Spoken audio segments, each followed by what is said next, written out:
واللہ جعل لکم من بیوتکم سکنا۔ ہر قسم کی حمد و ثنا، تعریفات، تحمیدات، کبریائی، بڑائی، بزرگی اللہ وحدہ لا شریک کے لیے ہے، جو تنہا اس کائنات کا خالق ہے، مالک ہے، رازق ہے، جو وحدہ لا شریک ذات ہے، اپنی ذات اور تمام صفات کے اعتبار سے وحدہ لا شریک ہے۔ ہم انسانوں اور جنوں کی ہدایت کے لیے آسمان سے کتابیں نازل فرمائی ہیں اور اپنے پیارے بندوں کو رسول بنا کر بھیجا ہے۔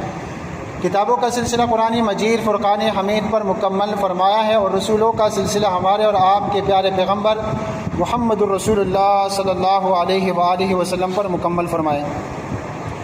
مختصر حمد و صلوات کے بعد محترم حاضرین، گزشتہ جمعہ ہم نے اپنے گھروں کو پرسکون بنائیے کے موضوع پر گفتگو کا آغاز کیا تھا۔ ہم نے یہ سمجھا اور سمجھایا کہ گھر اللہ کی عظیم نعمت ہے، اور گھر کی اصلاح ہر مومن کی ذمہ داری ہے۔ نیک شریک حیات کا انتخاب خوشحال گھر کی بنیاد ہے۔ محترم بھائیوں، آج ہم اسی سلسلے کو آگے بڑھاتے ہیں، کیونکہ ایک جمعہ میں، ایک خطبہ میں اس اہم موضوع کا حق ادا نہیں ہو سکتا۔ آج ہم اپنے گھروں کو پرسکون بنائیے کہ حصہ دوم میں ان مزید سنہرے اصولوں پر گفتگو کریں گے جن پر عمل کر کے ہمارے گھروں میں محبت، رحمت، برکت اور سکون پیدا ہو سکتا ہے، اور ہماری نئی نسل دین، اخلاق اور اچھے کردار پر پروان چڑھ سکتی ہیں۔ محترم سامعین، میرے بزرگوں اور عزیز بھائیوں، اگر ہم چاہتے ہیں کہ ہمارا گھر محبت، رحمت، سکون اور برکت کا گہوارہ بن جائے تو اس کی سب سے پہلی بنیاد ہم نے یہ بیان کیا تھا کہ نیک صالحہ بیوی کا انتخاب ہے۔ یاد رکھیے، گھر صرف اینٹوں اور سیمنٹ سے نہیں بنتا، بلکہ نیک کردار سے بنتا ہے، اور اس کردار کی تعمیر میں سب سے اہم کردار کس کا ہوتا ہے؟ سب سے اہم کردار عورت کا ہوتا ہے۔ ذی وقار سامعین کرام، ہم نے بیان کیا تھا کہ اسی لیے قرآن مجید میں، فرقان حمید میں اللہ تعالیٰ نے کئی مقامات پر گھر کی نسبت عورت کی طرف فرمائی ہے کہ گھر کس کا ہے؟ عورت کا ہے، مرد کا نہیں، نسبت عورت کی طرف۔ جیسا کہ ارشاد باری تعالیٰ ہے، لا تخرجوہن من بیوتہن، انہیں ان کے گھروں سے نہ نکالو۔ اور دوسری جگہ فرمایا وقرن فی بیوتکن، اور اپنے گھروں میں وقار کے ساتھ ٹہری رہو۔ ایک اور مقام پر فرمایا وَاذْكُرْنَ مَا يُتْلَى فِي بُيُوتِكُنَّ مِنْ آیَاتِ اللَّهِ وَالْحِکْمَةِ، اور یاد رکھو جو تمہارے گھروں میں، خواتین سے خطاب ہے کہ جو تمہارے گھروں میں اللہ کی آیات اور حکمت کی باتیں پڑھی جاتی ہیں۔ میرے بھائیوں، میرے پیارے بھائیوں، ذرا اس بات پر غور کیجیے، گھر اگرچہ مرد کی ذمہ داری اور کفالت میں ہوتا ہے، گھر کا ذمہ دار سربراہ کون ہے؟ مرد یا عورت؟ مرد ہے نا، لیکن اللہ تعالیٰ نے اس کی نسبت عورت کی طرف فرمائی، کیونکہ گھر کی اصل رونق، تربیت و محبت اور گھر کا اصل سکون عورت ہی کے ذریعے قائم ہوتا ہے۔ ذی وقار سامعین اکرام، اس سے معلوم ہوا کہ ہمارے دینی اسلام نے عورت کو گھر کی عزت، وقار اور سکون کا مرکز بنایا ہے۔ پیارے بھائیوں، بہترین سرمایہ ایک انسان کے لیے، ایک مسلمان کے لیے، ایک مرد کے لیے کیا ہے؟ سب سے بہترین سرمایہ اس کی نیک بیوی ہے۔ رسول اللہ صلی اللہ علیہ وسلم نے دنیا کی ہر نعمت کا خلاصہ ایک جملے میں بیان فرما دیا۔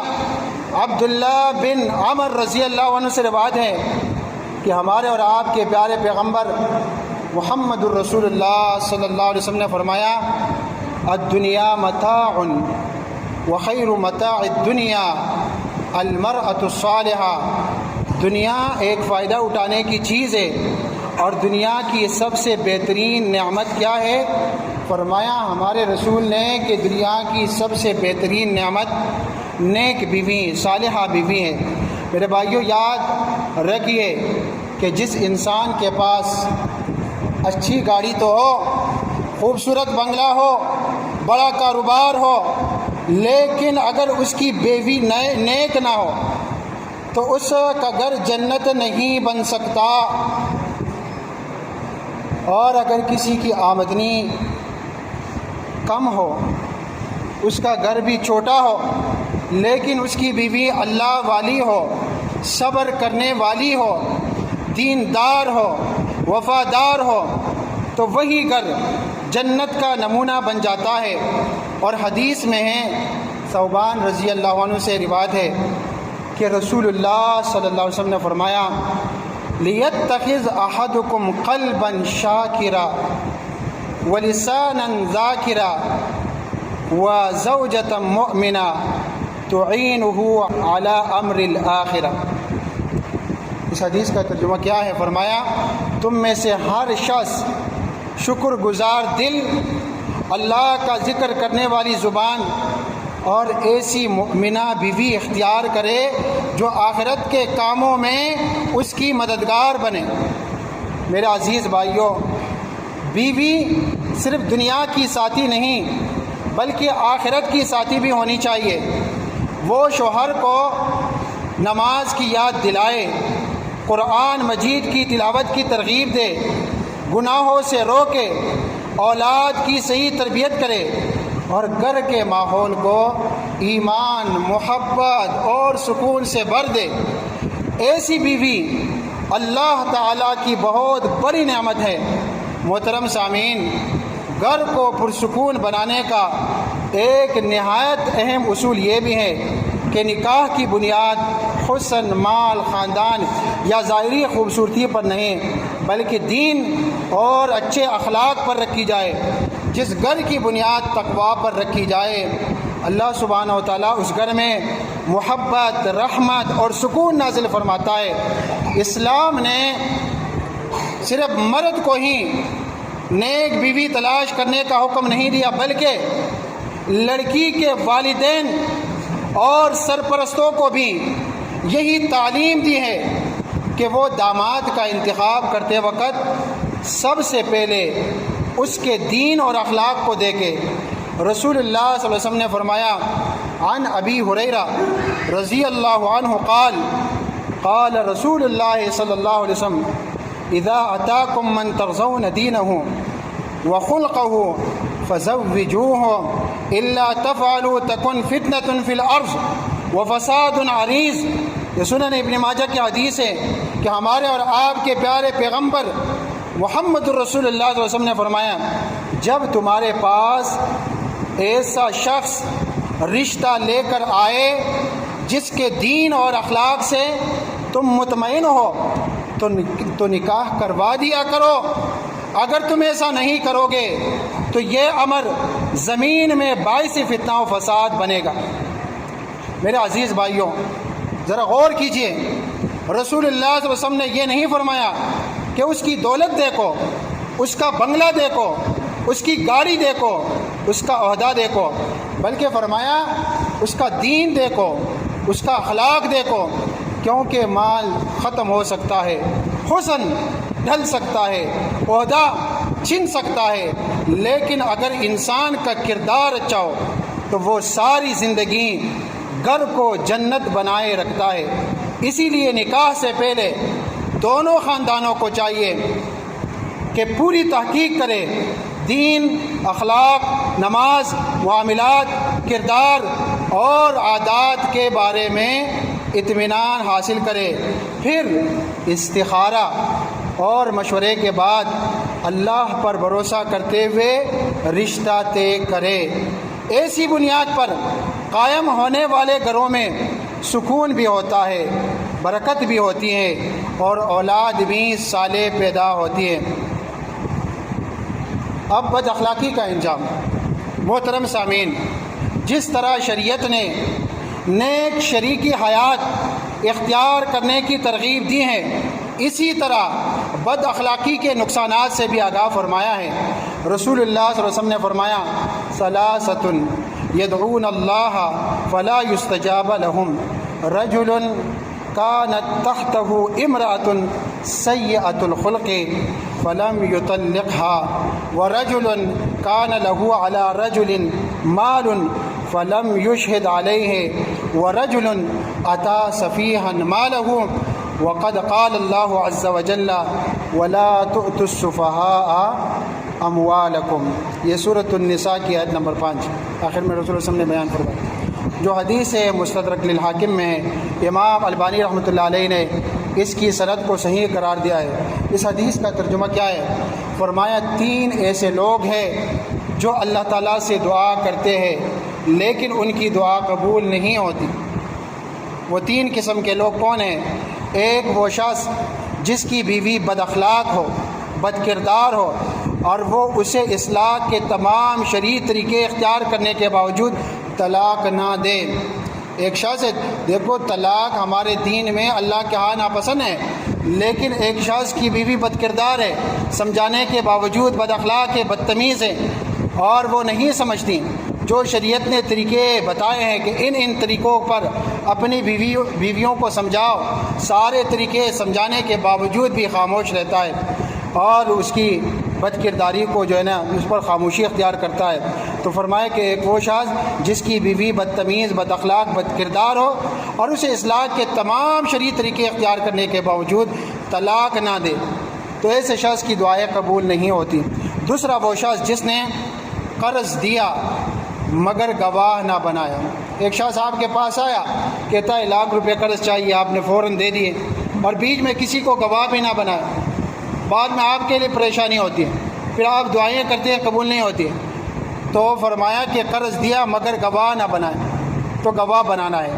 اور تیسرا وہ شخص جس نے اپنا مال کسی نادان اور نااہل شخص کے حوالے کر دیا۔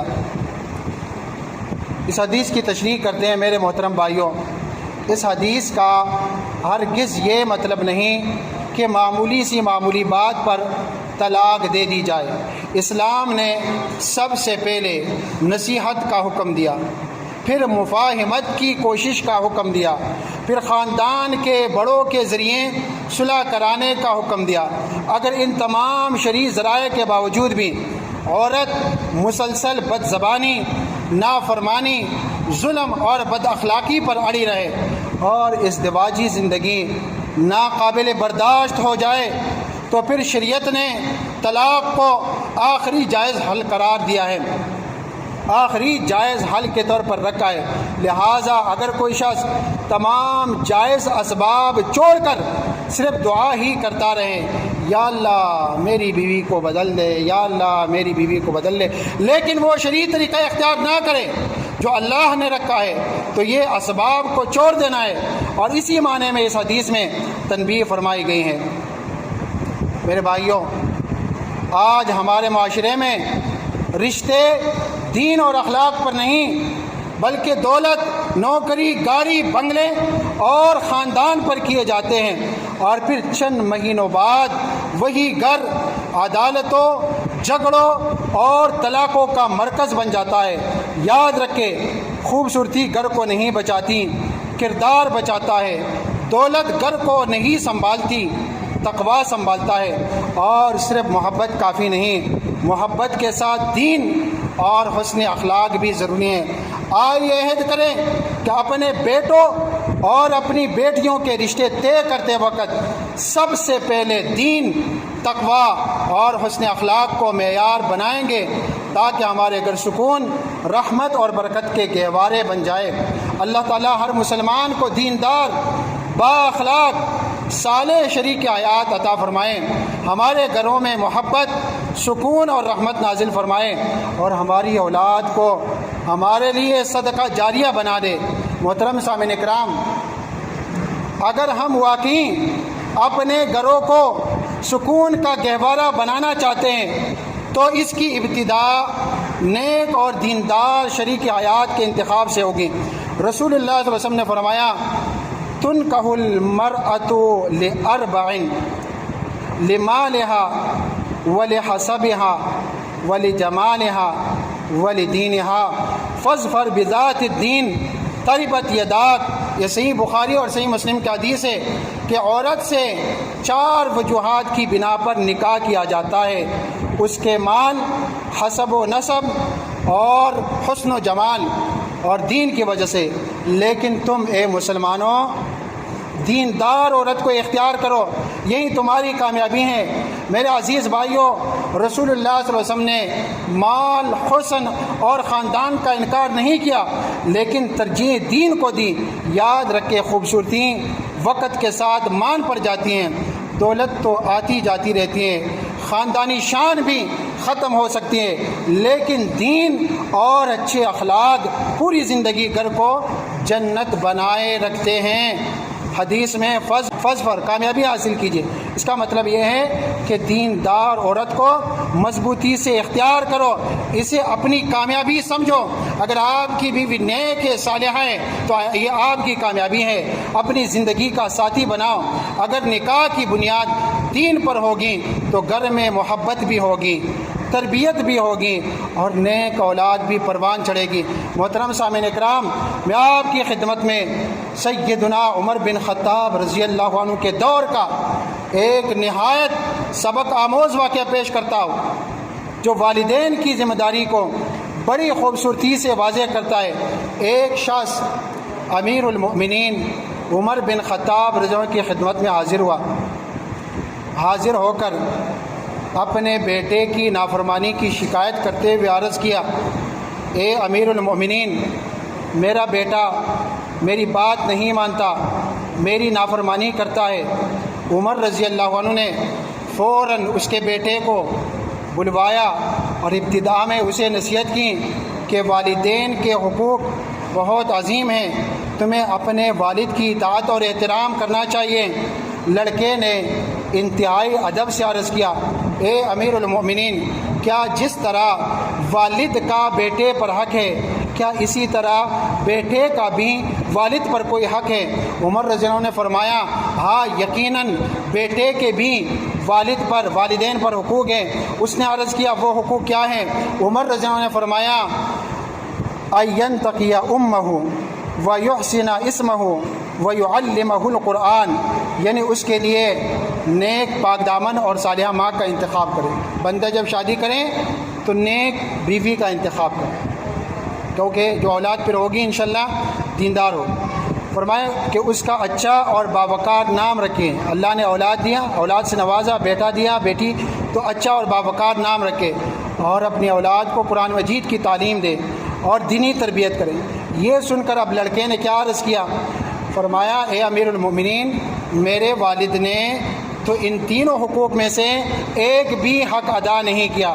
میری جو والدہ ہیں ایک مجوسی قوم کی لونڈی تھیں، اور میرے والد نے میرا نام کیا رکھا ہے؟ جول رکھا ہے۔ جول کا مطلب کیا ہے؟ یہ گوبر میں رہنے والا کالا کیڑا۔ کہا میری ماں جو ہے مجوسی قوم کی لونڈی ہے، اور میرا نام جو میرے والد نے رکھا ہے وہ جول رکھا ہے، گوبر کا کیڑا، جسے پشتوں میں گنگٹ کہتے ہیں، اور مجھے قرآن مجید کا ایک حرف بھی نہیں سکھایا۔ عمر رضی اللہ عنہ نے جب یہ بات سنی تو اس شخص کی طرف متوجہ ہو کر نہایت حکمت بھرے الفاظ میں فرمایا، جئت الیہ تشکو حقوق ابنک وقد حققتہ قبل ان یعقک واسأت الیہ قبل ان یسیء الیک، یعنی تم میرے پاس اپنے بیٹے کی نافرمانی کی شکایت لے کر آئے ہو، حالانکہ تم نے پہلے خود اس کے حقوق ادا نہیں کیے۔ اس کے تمہارے ساتھ برا سلوک کرنے سے پہلے تم نے اس کے ساتھ برا سلوک کیا۔ میرے بزرگوں اور دوستوں، یہ واقعہ ہمیں ایک عظیم سبق دیتا ہے کہ اولاد کی اصلاح کا آغاز اس کی پیدائش سے بھی پہلے ہو جاتا ہے۔ اگر انسان نیک بیوی کا انتخاب کرے، اولاد کا اچھا نام رکھے، اسے قرآن و سنت کی تعلیم دے اور محبت و شفقت کے ساتھ اس کی تربیت کرے، تو اللہ کے فضل سے ایسی اولاد والدین کی آنکھوں کی ٹھنڈک بنتی ہے۔ لیکن اگر ہم اپنی ذمہ داریاں ادا نہ کریں، پھر صرف اولاد کو قصوروار ٹھہرانا انصاف نہیں۔ اس لیے آئیے پہلے اپنے فرائض ادا کرے، پھر اپنے اولاد سے حقوق کی توقع رکھے۔ یہ واقعہ جو عمر رضی کے بارے میں ہم نے بیان کیا، یہ ان کے متعلق ایک منقول اثر ہے جسے متعدد اہل علم نے نقل کیا ہے، جن میں عبداللہ ناصر الوان ہے۔ انہوں نے اپنی کتاب تربیت الاولاد فی الاسلام صفحہ نمبر 137 میں اس کو ذکر کیا ہے۔ اسی طرح ابن القیم رحمۃ اللہ علیہ نے تحفۃ المودود باحکام المولود میں حقوق اولاد کے ضمن میں ذکر کیا ہے۔ میرے عزیز بھائیوں، اولاد کی اچھی تربیت صرف نصیحت سے نہیں ہوتی، بلکہ والدین کے اپنے کردار، صحیح انتخاب اور دینی تربیت سے ہوتی ہیں۔ اگر ہم چاہتے ہیں کہ ہماری اولاد فرما بردار، با اخلاق، نیک بنے، تو ہمیں خود بھی ان کے حقوق ادا کرنے ہوں گے۔ یاد رکھیں، جس گھر کی بنیاد اچھی تربیت، اچھے اخلاق پر رکھی جائے، وہی گھر سکون، محبت اور برکت کا گہوارہ بنتا ہے۔ اللہ تعالی ہمیں اپنے گھروں کو ایمان، محبت اور اصلاح اور تربیت کا مرکز بنانے کی توفیق عطا فرمائے۔ آمین۔ واخر دعوانا الحمدللہ۔